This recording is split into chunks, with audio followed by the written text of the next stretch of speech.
Allahumma a'inni, ya Allah tolonglah aku, ala zikrika, untuk sentiasa mengingatimu, wa syukrika, untuk sentiasa berterima kasih kepadamu, wa husni ibadatik, bantulah aku ya Allah untuk memperelokkan ibadahku kepadamu. Doa ni Nabi ajar kepada Sayyidina Muaz. Kita jarang meminta, sedangkan Allah itu suka manusia yang paling banyak memohon kepada Allah.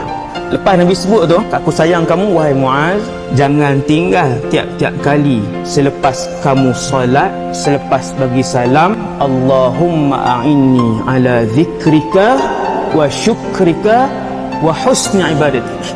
Ibu ayah sekalian, manusia bila dia jadi orang yang paling mengingati Allah, orang yang paling berterima kasih kepada nikmat yang tak boleh dikira daripada Allah, dan orang yang paling baik ibadahnya, maka dia adalah manusia yang paling baik di sisi Allah SWT.